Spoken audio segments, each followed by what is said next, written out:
Hello everyone! Welcome to my channel. Ngayong araw na to ay tuturuan ko po kayo kung paano gumawa ng unan gamit ang ating bulak or duldul ang tawag dito sa amin sa probinsya. First, tatahiin muna natin itong tela na siyang paglalagyan natin ng bulak mamaya. Sa paggupit ng tela, ang sukat ko ay 19 by 48 inches para ang resulta ay kasing size ng punda na 18 by 23 inches po. Kailangan nating unahin itong sa banda bunganga niya guys kasi ito yung pinakamahirap gawin mamaya pag meron ng laman. Para hindi tayo mahirapan magsara mamaya. Kaya ito unahin natin.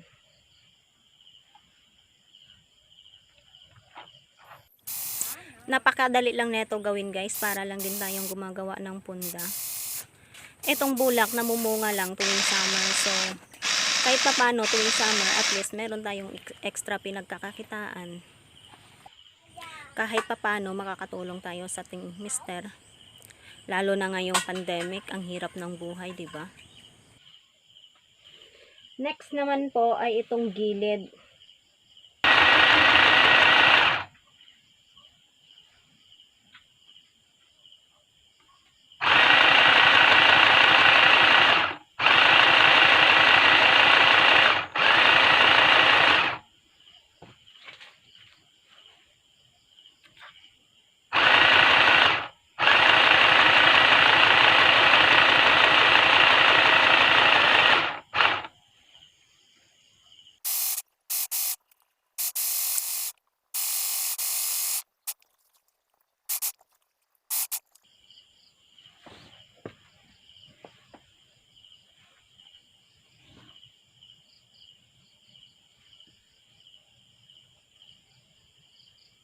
Susunod po natin itong kabilang gilid po.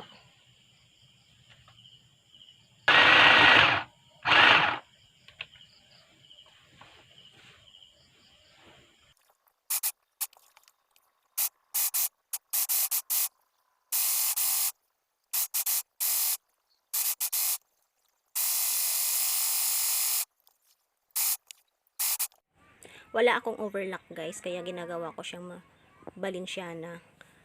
Magkabilaan yan para at least matibay, hindi madaling mapunit.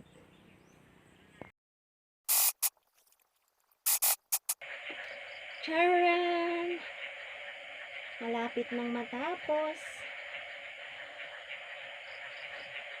Babalik pa rin natin.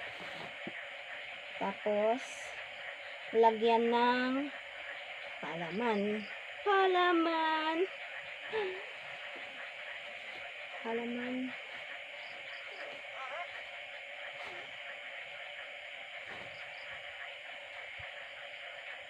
Lagay na natin ang bulak.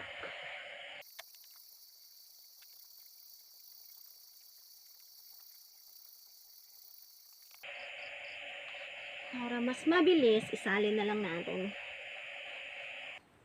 Naka-4 na sali na siguro ako neto guys, simula nung hinimay siya. Kasi ang daming buto netong bulak na to eh. So, kailangan, pag ginawa nating unan, mabawas-bawasan yung buto kasi ito yung nagpapabigat sa unan eh.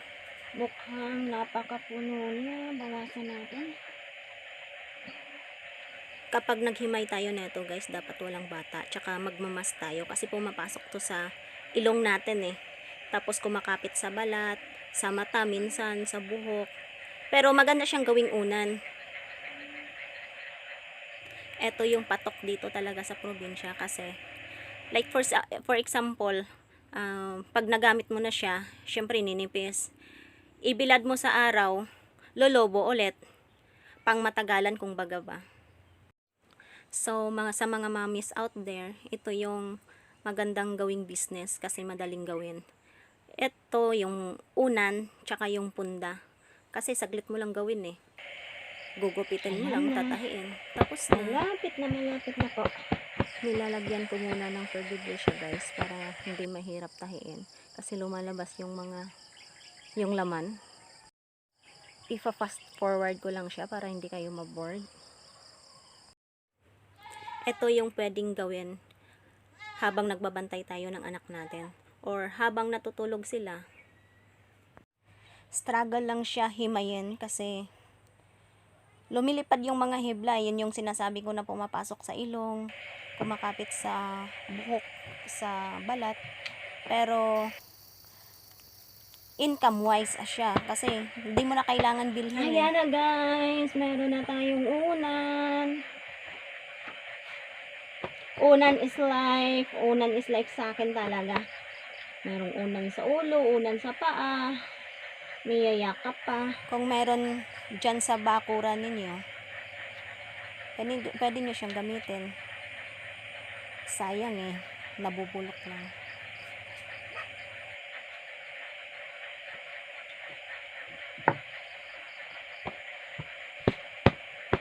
Ayan na. Ayan na guys, tapos na yung ating unan.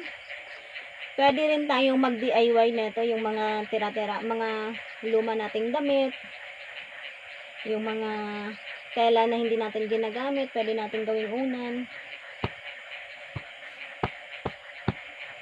Eto, nabibinta ko to ng 100.